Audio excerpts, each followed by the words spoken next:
스가랴와 학개가 동시대에 사용되었던 인물인데, 이 학개는 하나님께서 주셨던, 하나님께 들었던 말씀을 전하는 사람이라면, 스가랴는 1장부터 6장까지를 통해 볼 때 하나님께서 보여주셨던 것을 전하는 사람이다, 이렇게 해석할 수 있겠죠. 스가랴가 이제 8번의 환상을 보게 되는데, 오늘 읽기까지 7번의 환상이 있었죠. 하나님이 예루살렘을 회복하신다. 또 하나님이 대적들을 심판하시고 자신의 백성들을 구원하신다. 하나님이 예루살렘의 지경을 넓혀주시고 불로 된 성곽으로 보호하신다.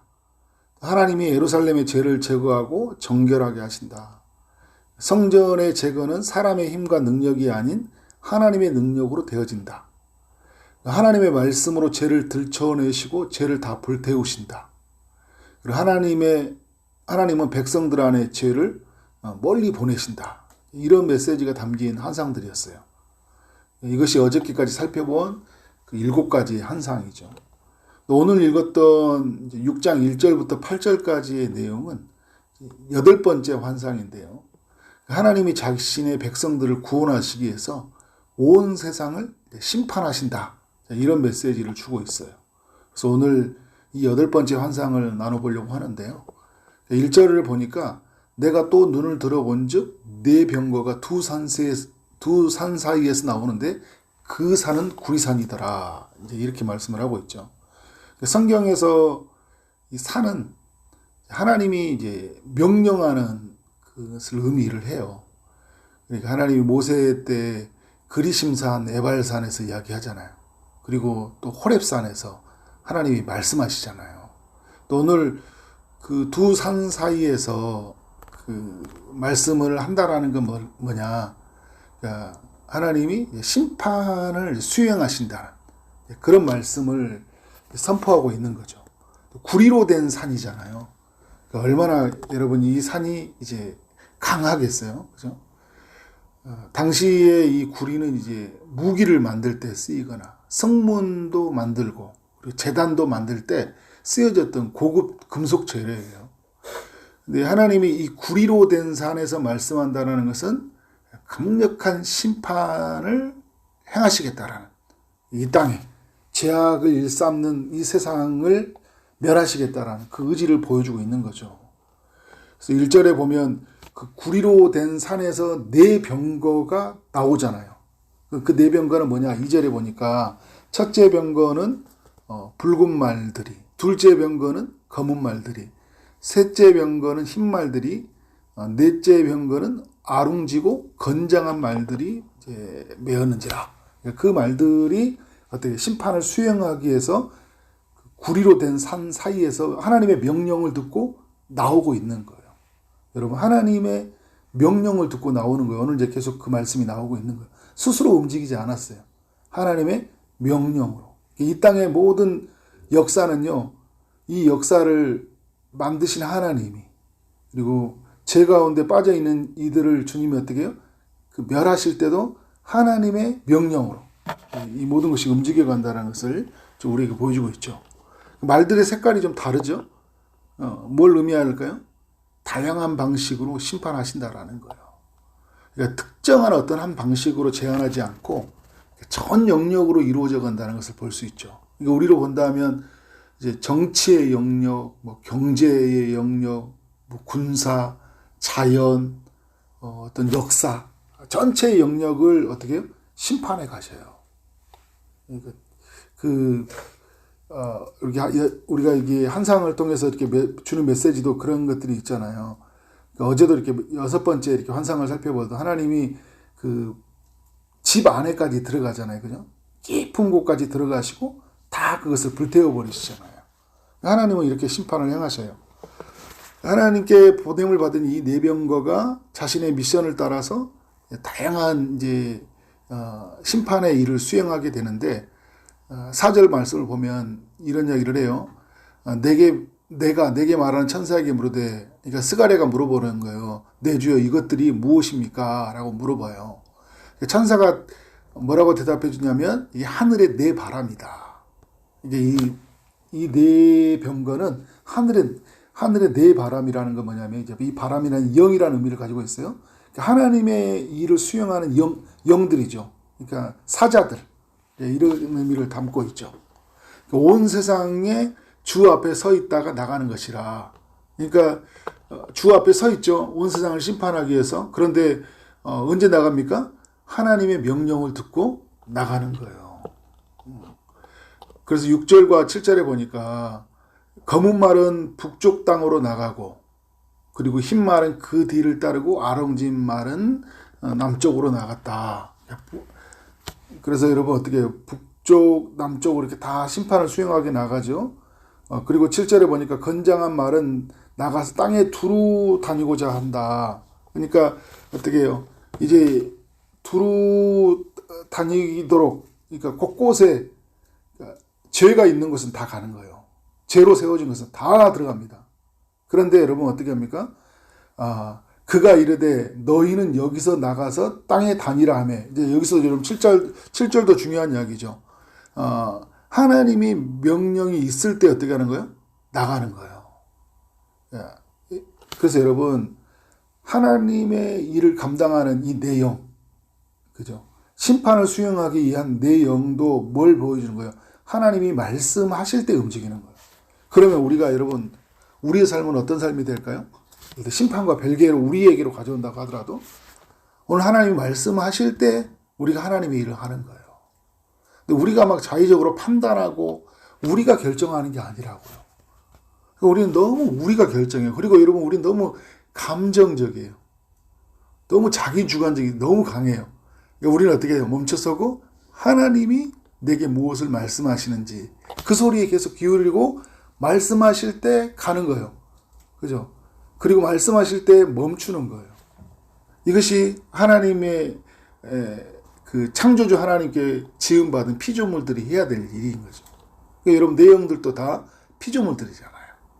우리 인간들도 다 피조물들이고. 자, 7절에서 이런 말씀이 있고 8절에서 이제 이런 이야기를 합니다.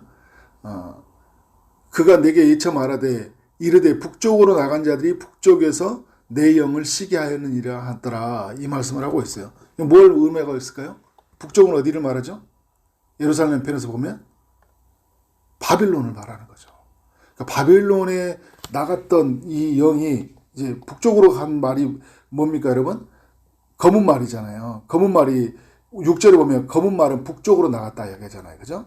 그러니까 이제 북쪽으로 나간 이 말들이 그 시게 했다라는 거, 이제 다 그 말씀 무슨 말이냐면 심판을 수행을 다 마쳤다라는 거예요.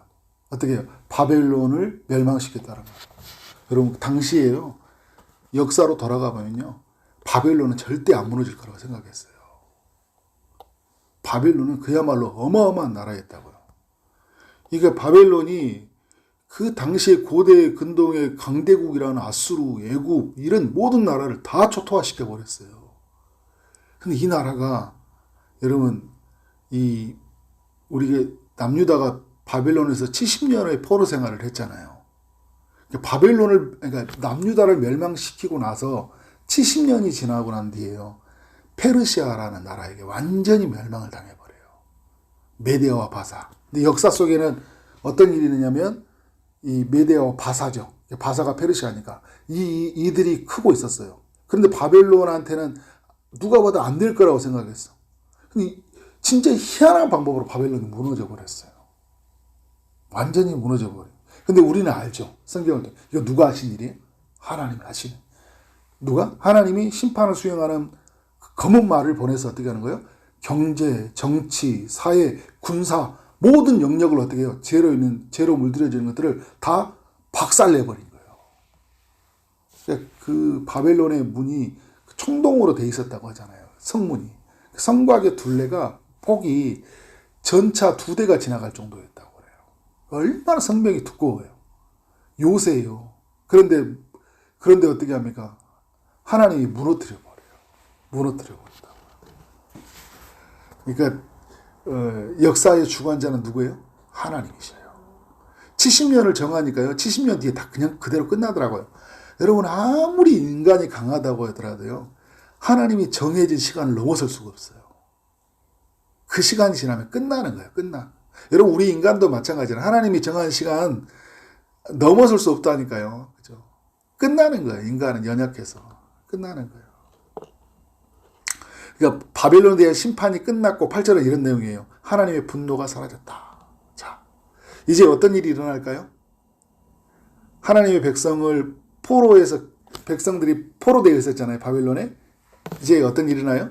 메데와 바사가 페르시아라는 고레스라는 사람을 하나님 사용하셨고 이제 그 역사는 어떻게 해요? 이제는 페르시아로 이 세상이 움직여 가는데 그죠? 실제는 하나님이 움직여 가시지만 이 땅은 지금 페르시아가 지금 식민지로 삼고 나가잖아요. 그런데 어떤 일이 일어납니까? 이스라엘 백성들을 기환해 버리잖아요. 네 땅으로 가라. 하나님은 자기 백성을 포로에서 돌려보내기 위해서요. 열방을 심판한다는 거예요. 근데 여러분 북쪽으로만 간 게 아니잖아요. 오늘 보면 어떻게 남쪽으로도 가죠. 이 말이 무슨 말일까요, 여러분? 죄가 있는 것을 다 심판하지만 자신의 백성들을 구원하시기 위해서요. 모든 것을 하나님 다 만드신다는 거예요. 그러니까 이 사람만 내가 빠져나오는 게 아니라 어때요? 우리에게 걸리는 모든 것은 하나님이 다 막으시는 거예요. 근데 우리 편에서 그러죠. 내 편에서는 하나님이 구원하시지만 하나님 편에서는 죄의 값을 물으시는 거예요. 죄의 값에 따라 심판하시는 거고 우리 편에서 볼 때는 어떻게 해요? 남유다 백성들도 어떻게 죄의 값을 다 치렀잖아요. 바벨론에서 죄를 저질렀기 때문에. 그런데 어떻게 이제 그 죄의 값을 치른 백성을 구원하시기 위해서 죄에 빠진 세상을 또 심판하신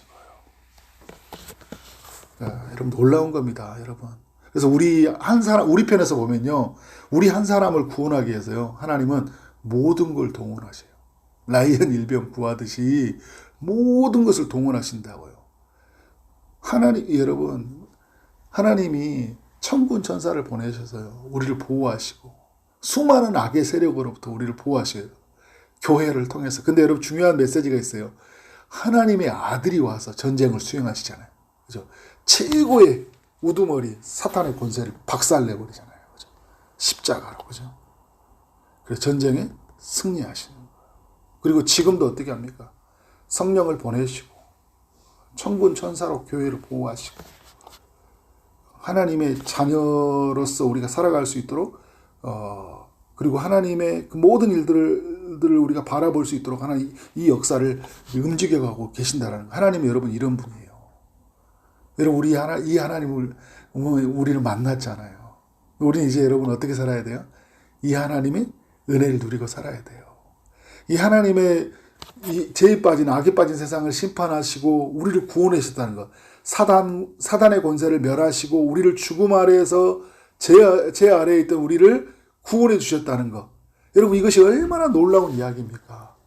여러분 이 소식에 우리는 감격하고 우리는 어떻게 오늘 살아갈 때 이 깨어져 있고 완전히 무너져버리는 제약에 있는 이 체계 앞에 두려워하는 것이 아니라 하나님이 행하신 일들에 대한 경외함, 또 하나님이 행하신 일에 대한 그것들에 대한 감사, 또 은혜, 이 모든 것을 우리는 충만해져야 된다. 그렇게 살아가는 삶이 되어지기를 주님의 이름으로 축원합니다. 네, 기도하겠습니다. 하나님 감사합니다. 스가랴 6장 1절부터 8절까지의 내용, 스가랴가 본 8번째 환상을 살펴보게 하시니 감사합니다. 온 세상의 주권자이신 하나님이 역사를 다스려 가시되 죄악에 빠진 세상을 공의로 심판하시는 이야기를 살펴보게 하시니 감사합니다. 하나님께서 이 세상을 심판하심으로 자신의 백성들을 구원하셨다는 이 사실이 오늘 우리에게 의미 있는 이야기로 들려지게 하시니 감사합니다. 사단의 권세를, 죄악에 있는 모든 세상을 멸하시고 우리를 구원하신 주님이 얼마나 놀라운 은혜를 베푸시는지를 우리가 기억하고, 그리고 어떤 순간 앞에서 우리가 흔들리지 아니하고 믿음으로 살아가는 삶을 살게 하여 주옵소서. 오늘도 주님께서 친히 우리에게 말씀으로 이끌어 주실 줄 믿사옵고 예수 그리스도 이름으로 기도를 싸움나이다. 아멘.